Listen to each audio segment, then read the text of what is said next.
नमस्कार, राजस्थान समाचार में आप सभी का स्वागत है। मैं हूं आपके साथ प्रज्ञा मिश्रा। बुलेटिन की शुरुआत करेंगे, लेकिन उससे पहले सीधे आपको जोधपुर ले चलते हैं, जहां सीएम भजनलाल शर्मा लाइव आ रहे हैं। क्या कुछ अटल बिहारी वाजपेयी, लाल कृष्ण आडवाणी, मुरली मनोहर जोशी, राजनाथ सिंह जी जैसे तमाम हमारे नेता थे जिनको जेल में डाल दिया गया था। यही नहीं, विरोधियों को जेल में मानसिक शारीरिक यातनाएं भी दी गई थी।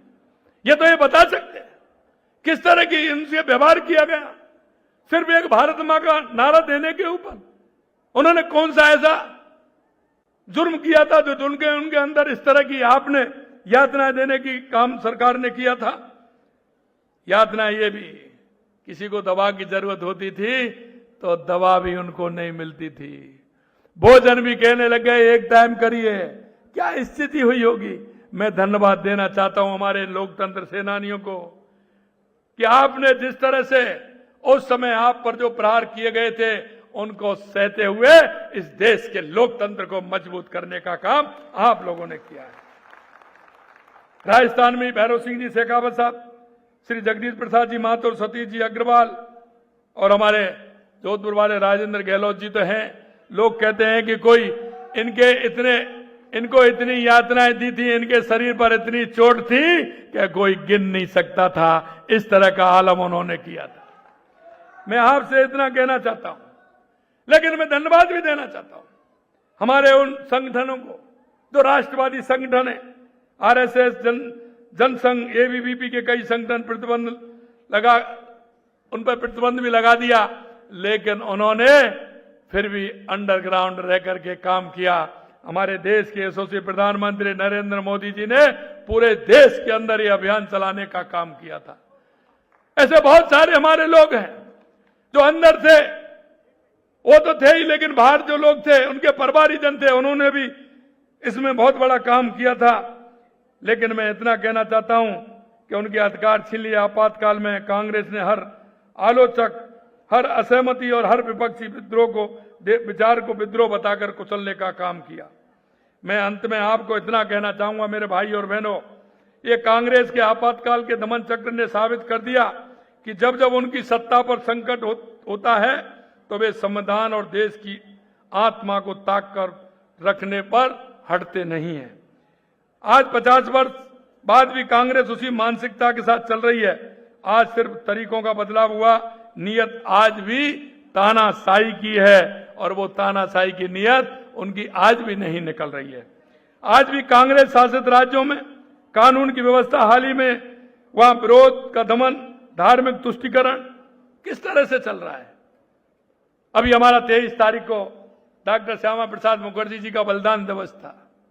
मैं आपसे कहना चाहता हूं कि श्यामा प्रसाद मुखर्जी जो बंगाल के रहने वाले थे, पहले मंत्रिमंडल में वो उद्योग मंत्री थे। अरे उद्योग मंत्री थे, अगर कोई ऐसा कोई व्यक्ति होता, आजकल कोई पार्षद से भी इस्तीफा नहीं देता है। उन्होंने उद्योग मंत्री से इस्तीफा देकर के उन्होंने कहा था कि देश में 2 विधान, 2 प्रधान, 2 निशान नहीं चलेंगे और मैं कश्मीर जाऊंगा। और वो कश्मीर गए। कश्मीर में उनका बलिदान हो गया।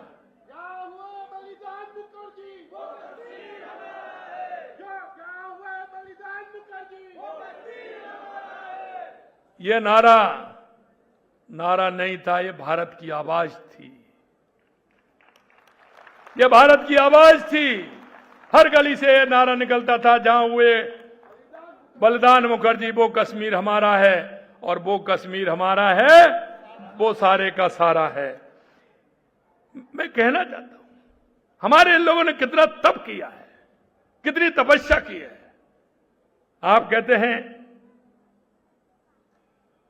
कि इन्होंने क्या किया, आपको मालूम नहीं होगा, आपको मालूम हो भी नहीं सकता है। मैं इतना कहना चाहता हूं, आपातकाल में भी कांग्रेस का शासन था, राजस्थान में भी कांग्रेस का शासन था। ये बदलाव देख रहे हो, लेकिन अभी इनकी समझ में नहीं आ रहा है और इनकी समझ में आएगा भी नहीं। आएगा इसलिए नहीं कि जो पार्टी पंचायत से लेकर के पार्लियामेंट तक थी, पंचायत से लेकर के पार्लियामेंट तक थी, वो धीरे धीरे उनकी जमीन खिसकती जा रही है। उनको आइडिया ही नहीं लग रहा है, उनको आइडिया नहीं लग रहा है, बड़ा दर्द होता है। मैंने कहा था कि 5 साल बनाम 1.5 साल, और मैं ऐसे नहीं कह रहा हूं, मेरे पास रिकॉर्ड है पूरा। मैं रिकॉर्ड से कहता हूं कि 1.5 साल के अंदर हमने कई क्षेत्रों में इतना काम किया है, वो 5 साल के अंदर कांग्रेस में नहीं हुआ था। लेकिन उनको अच्छा नहीं लगता है, उनको अच्छा यह भी नहीं लगता है कि हमारी सरकार जब से बनी है 7 सीटों पर विधानसभा के चुनाव हुए, 5 जीते। और अभी अभी आपने देखा 15 दिन पहले निकाय और पंचायत के 35 चुनाव हुए, भारतीय जनता पार्टी 27 जीती। फिर कि कांग्रेस वालों को जमीन नहीं दिख रही है, ये समझ नहीं सकते। और इसलिए मैं कहना चाहता हूं कि अभी तो दर्द होगा, ये तो अभी स्टार्ट हुआ हूं, अभी तो दर्द होगा, भयंकर होगा, क्योंकि आपकी सभी सारी बातें आगे भी आएंगी। तो सीएम भजनलाल शर्मा को आप सुन रहे थे। अब रुक करते हैं खबरों की ओर।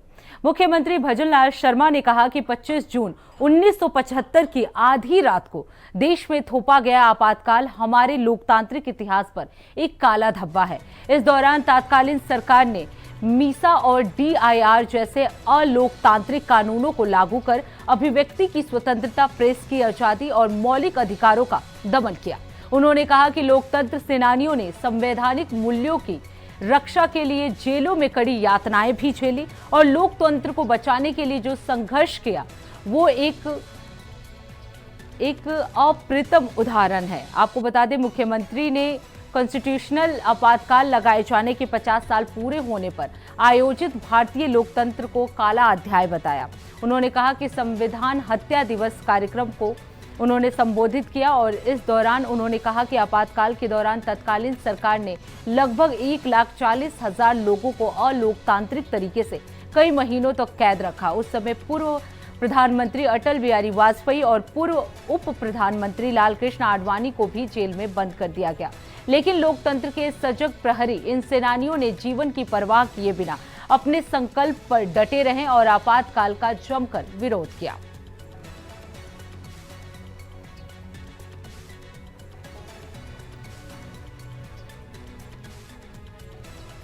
वहीं इस खबर पर ज्यादा जानकारी देने के लिए इमरान रियाज हमारे साथ जुड़ चुके हैं। इमरान, लोकतंत्र की हत्या के रूप में इस कार्यक्रम का आयोजन किया गया, इस दौरान सीएम भजनलाल शर्मा ने क्या कुछ कहा?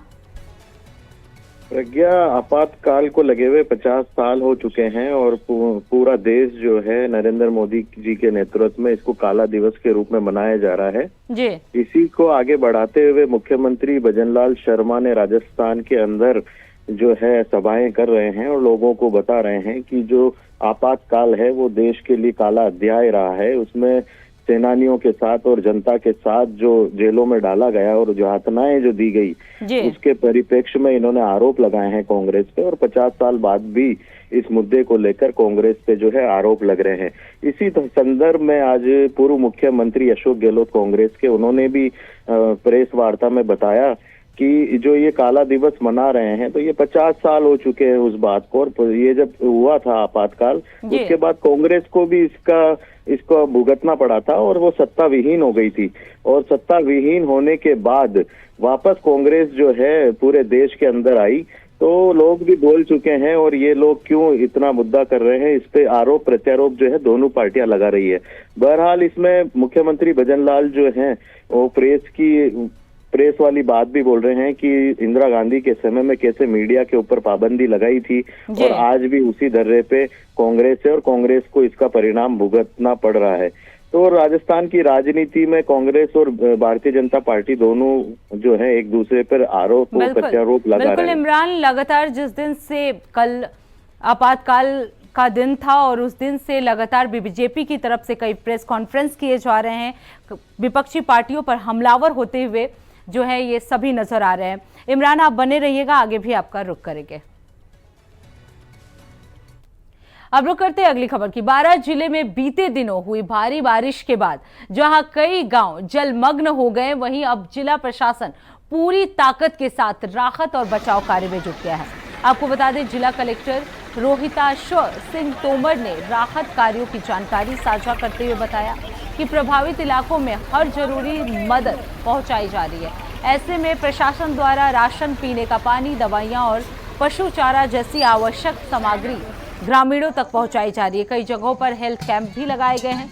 आपको बता दें, जिला प्रशासन के द्वारा प्रभावित क्षेत्रों में राहत सामग्री भेजी जा रही है। मेडिकल टीमें समेत एनडीआरएफ और एसडीआरएफ की स्थानीय प्रशासन भी हर स्तर पर सक्रिय नजर आ रहा है।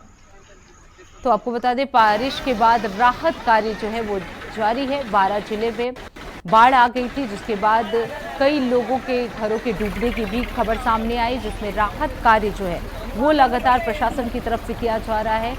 जो डूबे हैं इसमें उन्हें भोजन की व्यवस्था, इस तरह की कई सामग्री जो है वो लगातार राहत बचाव कार्यों की तरफ से दिया जा रहा है। उन्हें जल भी दिया जा रहा है। लगातार प्रशासन जो है वो एक्टिव मोड में नजर आ रही है। तो आपको बता दें, बारिश के बाद राहत, जैसा कि आपको पता है कि हमारे ज़िले में बारिश काफ़ी ज़्यादा होती है। लास्ट ईयर की जो बारिश थी 1200 mm से ज़्यादा हुई थी, और इस बार 23 जून को एक ही दिन में करीबन 180 mm हमारे 3 क्षेत्रों में, किशनगंज, शाहबाद और मांगरोल में हुई थी। उसको देखते हुए उस दिन वहाँ पे बाढ़ जैसी स्थिति उत्पन्न हो गई थी, जिसमें कि हमने कई जगहों से लोगों को रेस्क्यू भी किया है। जैसा कि आप जानते हैं, कुछ पशुपालक थे जो पार्वती नदी के एक टापू बन गया था, उसमें फंस गए थे। तो करीबन 30 लोगों को और 3500 भेड़ों को हमने एसडीआरएफ और सिविल डिफेंस और लोकल लोगों की मदद से वहाँ से रेस्क्यू किया था। उसी के साथ साथ आसपास के जो 8 से 10 गांव थे वो भी वहाँ काफ़ी ज़्यादा बाढ़ से प्रभावित हुए थे। उनमें लोगों को हमने सुरक्षित स्थानों को पहुँचाया था। कुछ रिलीफ कैंप भी बनाए थे, और अब जब पानी नीचे चला गया है तो वहाँ पे जो रिलीफ देना है उनको लगातार सारी सुविधाएँ उपलब्ध कराई जा रही हैं। कुछ कैंप्स बनाए गए हैं जिसमें कि राहत सामग्री जैसे कि ड्राई राशन किट इत्यादि दिए जा रहे हैं। पीने के पानी की व्यवस्था टैंकर्स के माध्यम से की जा रही है, और साथ ही साथ सर्वे भी कराया जा रहा है ताकि एसडीआरएफ के नॉर्म्स के अनुसार जिनको नुकसान हुआ है उनको भरपूरी सहायता सरकार की तरफ से मिल सके। कुछ बिजली का इंफ्रास्ट्रक्चर भी हमारा ख़राब हुआ था। करीबन 60 ऐसे गाँव थे जिसमें कि बिजली चली गई थी। उनमें से करीबन सिर्फ 5 गाँवों को छोड़ के सभी बाकियों में बिजली सुचारू कर दी गई है, और वो बाकी 5 भी कल तक उनमें बिजली आ जाएगी। जानकारी देने के लिए लगातार इमरान रियाज हमारे साथ बने हुए हैं। इमरान, बारां जिले में बारिश जो है वो काफी ज्यादा हुआ, लेकिन उसके बाद जो प्रभावित इलाके हैं उसके लिए प्रशासन की तरफ से क्या कुछ कार्य किया जा रहा है? प्रज्ञा, राजस्थान के बारां जिले में भारी बारिश हुई है, और भारी बारिश जो है यहाँ के गांव जो हैं वो जलमग्न हो गए हैं जी। और इसको देखते हुए लोगों को जो है प्रशासन ने, जिला प्रशासन ने राहत सामग्री और राहत कार्य जो है सुचारू रूप से चालू कर दी है। आप दर्शकों को बता देते हैं कि भारी मात्रा में जो बारिश हुई है इससे अस्पतालों में भी पानी भर गया है, लोगों के घरों में भी पानी भर गया है, और सड़कें जो है पानी में डूब गई है। और जो गांवों की जो बिजलियां हैं वो, कई गांवों की बिजलियां जो है वो चली गई है, विद्युत सप्लाई वहां अवरोध हुई है, और उसको लेके भी जिला प्रशासन अलर्ट है, और एनडीआरएफ की जो टीमें हैं वो भी बराबर कार्य कर रही है।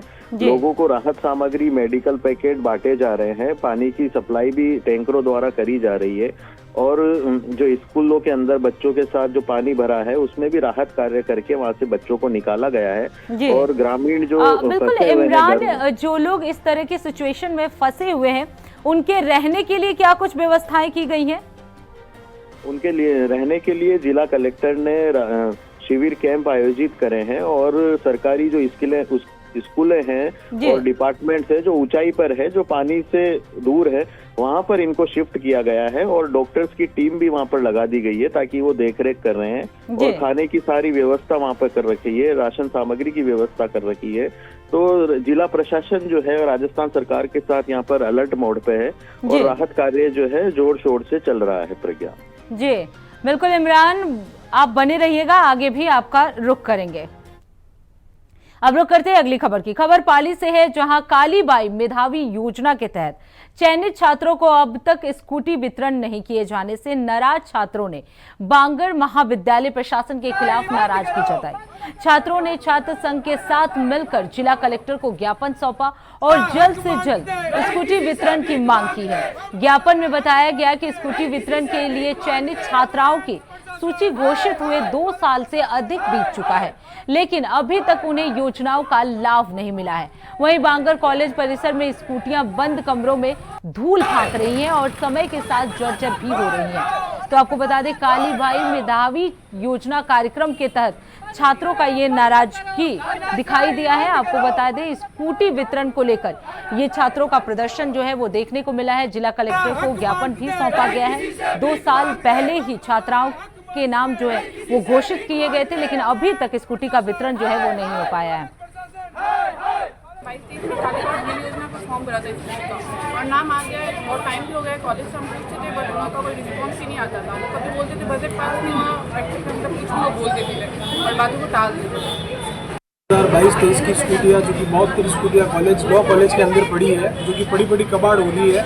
पिछले कई महीनों से हमने कलेक्टर साहब को सरकार के माध्यम से भी ये मैसेज पहुंचाया और आज भी हमने शिक्षा मंत्री जी के नाम ज्ञापन दिया है और इनसे ये निवेदन किया है कि जो स्टूडेंट्स का नाम लिस्ट में आया हुआ है उनको जल्द से जल्द स्कूटी स्वीकृत की जाए, वरना ये बड़ी कबाड़ हो रही है और प्रिंसिपल के द्वारा किसी भी प्रकार का कोई भी। वहीं इस खबर पर ज्यादा जानकारी देने के लिए लगातार इमरान रियाज हमारे साथ बने हुए हैं। इमरान, जिस तरीके से कालीबाई मेधावी योजना कार्यक्रम जो है वो शुरू किया गया था, लेकिन अब इसमें स्कूटी वितरण में देरी को लेकर छात्राओं का प्रदर्शन जो है वो देखने को मिला है। क्या कुछ मांग है उनकी? कालीबाई मेधावी छात्र योजना जो है राजस्थान सरकार के द्वारा चालू करी गई थी और ये 2 साल पहले जो है ये चयनित हो चुके थे छात्राएं और इनको स्कूटी देना तय था, लेकिन अभी राजस्थान सरकार जो है वो इस पर मौन है और जिला प्रशासन जो है अनदेखी कर रखा है। लेकिन इसी के तहत जो है स्कूटियां जो है दूसरे स्थान पे रखी हुई है कॉलेजों में और वो पड़े धूल खा रही है, लेकिन सरकार इस ओर ध्यान नहीं दे पा रही है। छात्र जो हैं, पूरे राजस्थान के छात्र जो हैं वो इस ओर से निराशा हो रखी है, चाहे वो आरपीएससी के कैंडिडेट हो। अभी हाल ही में मुद्दा भी हुआ था कि उनका इंटरव्यू चयन को लेकर एक ही तारीख थी, तो छात्राओं पर सरकार ध्यान नहीं दे पा रही है और बेरोजगारी को लेकर भी एक राजस्थान के जो छात्र हैं इनके अंदर एक उग्र आंदोलन जो है वो हो रहा है और इन्होंने इसको लेकर कलेक्टर को भी 2 बार ज्ञापन दे चुके हैं ये, लेकिन उस पर कोई सुनवाई नहीं हो रही है। कलेक्टर भी ध्यान नहीं दे पा रहा है और हमने भी कलेक्टर से मिलना चाहा, बात करनी चाहिए, लेकिन वो उस पर जवाब नहीं दे पाए हैं वो। तो आगे जो है ये मुद्दा अभी उग्र रहेगा और छात्र जो है आंदोलन कर रहे हैं, रोड पे प्रदर्शन कर रहे हैं, लगातार दबाव बना रहे हैं कि सरकार इस ओर ध्यान दे और जिला प्रशासन इस ओर ध्यान दे। इमरान, अब देखना होगा कि प्रशासन जो है इस विरोध प्रदर्शन के लिए क्या कुछ एक्शन लेती है और कब ये स्कूटी वितरण का जो कार्य है वो करती है। बहुत बहुत धन्यवाद इमरान इस खबर पर विस्तार से जानकारी देने के लिए। अब रुक कर लेते हैं अगली खबर की। खबर ब्यावर से है, जहां आपातकाल की कालिमा को याद करते हुए लोकतंत्र की रक्षा में अपने जीवन का महत्वपूर्ण योगदान देने वाले सेनानियों के सम्मान में अंबेडकर भवन ब्यावर में जिला स्तरीय लोकतंत्र सेनानी सम्मान समारोह का आयोजन किया गया। आपको बता दें, कार्यक्रम में लोकतंत्र सेनानियों, जनप्रतिनिधियों और विषय विशेषज्ञों की उपस्थिति रही। कार्यक्रम की शुरुआत जो है आपातकाल के विषय पर संवाद के साथ हुई, जिसमें वक्ताओं ने उस कठिन समय के अनुभव को साझा किया और लोकतंत्र के मूल्यों को दोबारा से पुष्टि की। जिला कलेक्टर कमल राम मीना ने बताया कि राजस्थान सरकार द्वारा लोकतंत्र में सेनानियों के सम्मान के लिए यह विशेष पहल की गई है।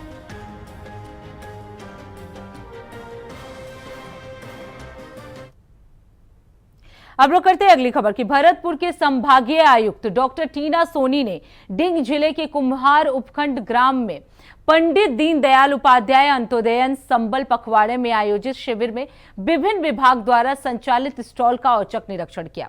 आपको बता दें, इस दौरान डिंग जिला कलेक्टर उत्सव कौशल और तहसीलदार भरत बंसल, विकास अधिकारी सहित कई विभागीय अधिकारी जो है इस दौरान मौजूद रहे। शिविर के निरीक्षण के दौरान संभागीय आयुक्त डॉक्टर टीना सोनी ने अंत्योदय संबल शिविर के प्रत्येक स्टॉल पर जाकर उपस्थित अधिकारियों और कार्मिकों से उनके द्वारा किए जा रहे कार्यों की जानकारी ली और आवश्यक दिशा निर्देश भी दिए। उन्होंने कहा कि राज्य सरकार की मंशा अनुरूप शिविर के माध्यम से प्रत्येक व्यक्ति को पात्रता अनुसार लाभ प्रदान करवाया जाए। उन्होंने आगे कहा कि पखवाड़े का उद्देश्य अंतिम व्यक्ति तक योजनाओं का लाभ पहुंचाना है और इस मौके पर ग्रामीण और परिवादी भी मौजूद रहे।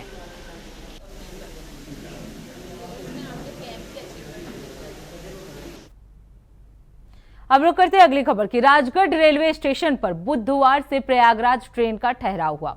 आपको बता दें, इस अवसर पर विभिन्न सामाजिक संगठन के लोगों ने ट्रेन के चालक और परिचालक का फूल और साफा पहनाकर स्वागत किया। वहीं रेलवे के अधिकारियों सहित अन्य लोगों ने ट्रेन को हरी झंडी दिखाकर रवाना किया।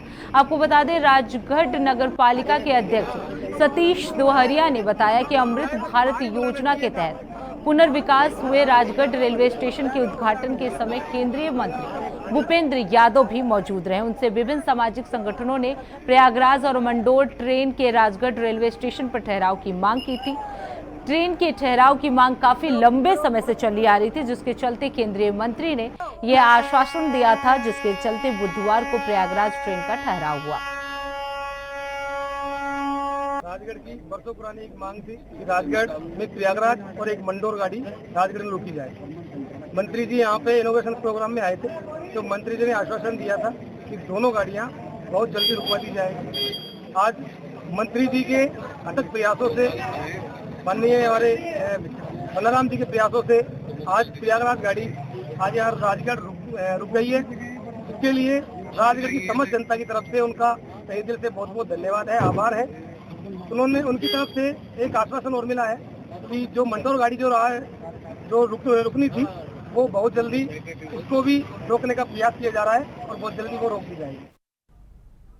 अब रुक करते हैं अगली खबर की। खबर डिडवाना से है, जहां राजकीय बांगर जिला अस्पताल में अस्पताल बनाने के बावजूद भी यहां पर व्यवस्थाओं में किसी तरह का सुधार नजर नहीं आ रहा है।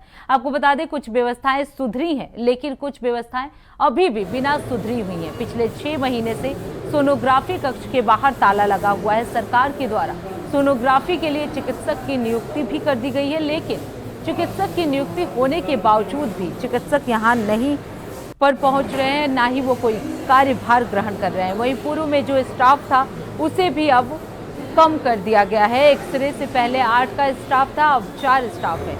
तो जिला अस्पताल में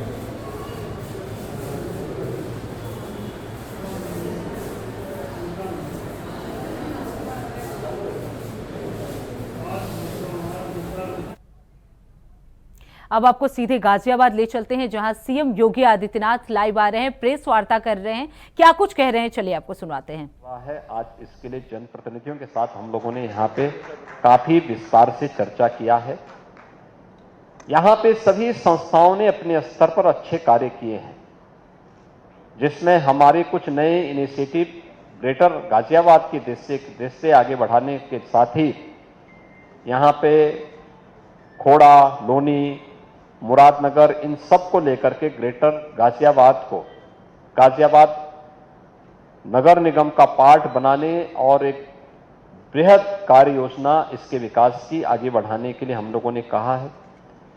इंटीग्रेटेड ऑफिस कॉम्प्लेक्स, जनपद मुख्यालय का सभी जनपदीय मुख्यालयों को एक छत के नीचे लाने की व्यवस्था, पुलिस कमिश्नरेट का कार्यालय जहां पे पुलिस मुख्यालय के रूप में गाजियाबाद के माध्यम से वह लोगों को बेहतरीन सुरक्षा और लॉ एंड ऑर्डर की बेहतर स्थिति दे सके। बाबा दुग्धेश्वर नाथ मंदिर के कॉरिडोर के निर्माण की कार्रवाई हो या फिर यहां के विकास और बुनियादी सुविधाओं से जुड़े हुए सभी कार्यक्रम, जैसे बीसीसीआई यहां पे बहुत पहले स्टेडियम बनाने के लिए एक लैंड ली थी, काम नहीं आगे बढ़ पाया। आज हम लोगों ने कहा कि वे उस लैंड का उपयोग अब गाजियाबाद विकास प्राधिकरण करे और गाजियाबाद विकास प्राधिकरण वहां पे एक स्टेडियम बनाए और उसका संचालन भी करे। ये मानसरोवर भवन, उत्तराखंड भवन या पूर्वांचल भवन, ये पब्लिक इसका उपयोग करना शुरू करे। इसके लिए भी हम लोगों ने यहाँ पे आज विकास प्राधिकरण भी और नगर निगम से कहा है, इसका एक मॉडल बना करके भेजें, जिससे इनको हम ठीक ढंग से आगे बढ़ा सके।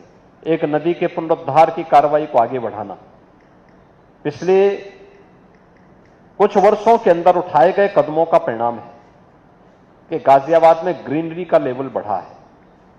गाजियाबाद अब एक शुद्ध सिटी के रूप में आगे बढ़ा है, सुंदर सिटी के रूप में एक नई यात्रा को आगे बढ़ाया है। जहां जगह जगह कूड़े के ढेर थे, पहाड़ थे, वे सब समाप्त हुए हैं। अब वहां पे मियावाकी फॉरेस्ट के रूप में, सिटी फॉरेस्ट के रूप में एक नया मॉडल वहां पे देखने को मिल रहा है। ऐसे ही यहां पे बहुत सारी इनिशिएटिव लेने हैं। ऐसे ही हिंडन नदी कभी यहां की पहचान थी। हिंडन नदी के पुनरुद्धार की कार्रवाई, प्राकृतिक पद्धति से उसके शुद्धिकरण की कार्रवाई, उसके दोनों ओर व्यापक वृक्षारोपण के कार्यक्रम, एक पेड़ मां के नाम पे लगाने की कार्रवाई, इस कार्यक्रम को भी युद्ध स्तर पर आगे बढ़ाने के बहुत सारे मुद्दों पर, यहां के डेवलपमेंट के मुद्दों पर, यहां की बुनियादी सुविधाओं के मुद्दे पर, यहां के रोजगार के मुद्दे पर, विभिन्न मुद्दों पर आज चर्चा हुई है। बहुत सार्थक चर्चा रही है और मुझे पूरा विश्वास है कि विकास की ये यात्रा डबल इंजन सरकार की इसी प्रकार से आगे बढ़ेगी। जनप्रतिनिधियों के सुझाव और उनके द्वारा ले जाने वाली कोई भी इनिशिएटिव को प्रशासन जमीनी धरातल पर उतारने का काम करेगा।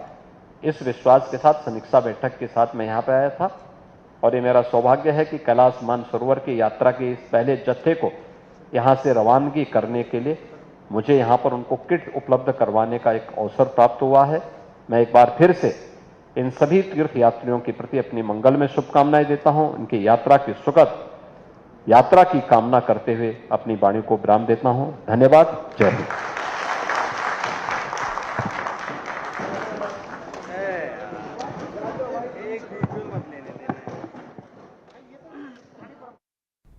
तो गाजियाबाद से सीएम योगी आदित्यनाथ को आप लाइव सुन रहे थे। फिलहाल राजस्थान समाचार में इतना ही। देश दुनिया की तमाम बड़ी खबरों के लिए देखते रहिए इंडिया वॉइस। तब तक के लिए नमस्कार।